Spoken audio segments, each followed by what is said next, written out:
Tip number 1. So I know that a lot of new players to Path of Exile get completely intimidated when they see the passive tree for the first time. If you look at this and you go like, oh my god, how am I even supposed to come up with anything? This is way too much for me. Let me guys encourage you to make use of the search button on the top right over here. So for example, this character is a witch minion build. So what I want, of course, is focus on minion nodes that give damage and life and resistance. So what I'm going to do is I'm going to the search bar and just type minion, and every node that has something with minions in it will just pop up. Those are highlighted over here. Some nodes are highlighted. Then at the starting point, of course, the minion nodes are highlighted. After I picked up most of the minion nodes, the next thing I wanted to focus on was actually energy shield. So I'm gonna type energy shield, and now you see all the energy shields nodes are popping up. For example, also this here, right? And then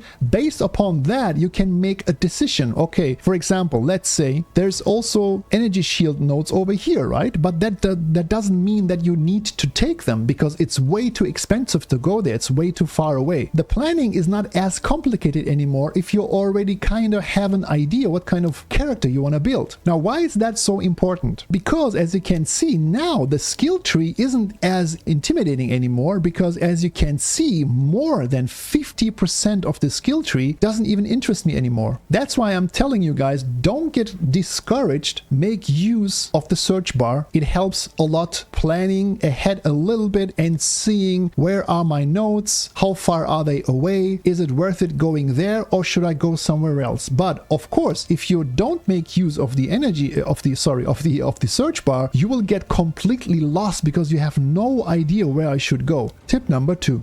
So usually when we want to identify a lot of items, we go to an NPC, click the NPC and go identify items. But that only works when you are in your hideout or in a hub. But when we are mapping, there's no option like that. But sometimes we want to quickly decide, should I keep this item or should I throw the item away to free up some space in my inventory, because the space in the inventory is very, very limited. So the only option we have while we are mapping is just right click the scroll of wisdom and then left click the item, right? There's actually also a very quick way to identify all the items. All you have to do is right click a scroll of wisdom, hold down the shift key. As you can see, these are unidentified, and just spam them. Tip number 3. So if you are playing on the standard league, you have probably already noticed the option currency exchange over here. So you click this and then you get the window, right? For example, in my case, I have exalted orbs and I am interested in buying a divine orb. So I click this and then choose the divine orb. The game shows me the current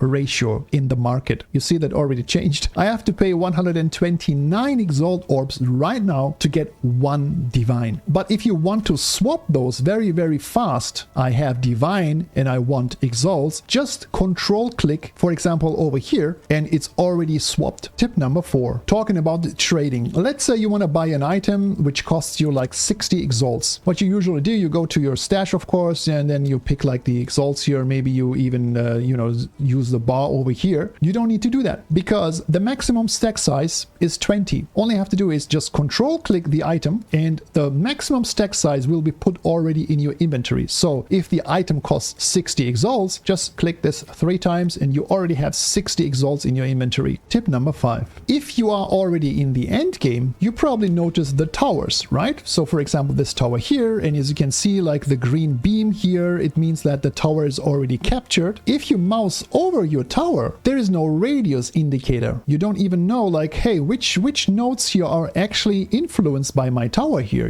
like you can't see that. It's a visual bug, but there is a fix to that. The only thing you need to do is move out of your hideout. So we're gonna go to the last known location in Act 3 before we finish the campaign. Actually go to the map device. Now you see the towers look completely different. They have like some burning stuff over here, right? Probably also a visual indicator that you have captured the tower. But now if you mouse over a tower, you actually see the radius. You see the potential radius that this tower may influence those map nodes over here. So you can have maybe a better planning which tower you actually want to capture next and which nodes is gonna get influenced. For example, when I captured this tower here, I wasn't sure if I even can hit this map here because it has a boss boss in it, right? I wasn't sure. So I came over here and I moused over my tower, and then I was kind of sure it actually was not influencing it. So what did I do? I captured this tower as well, and this tower influences the map. So unfortunately, it's a little hassle, because now that you have seen the radius, you need to kind of go back to your hideout again and, you know, start mapping in. But there's actually a trick to it. Just enter the chat and type /hideout, and you go immediately to your hideout. Tip number 6. Now this tip also kind of concerns the trading. Now let's say you are in a map and you're fighting a boss and you got a message, hey,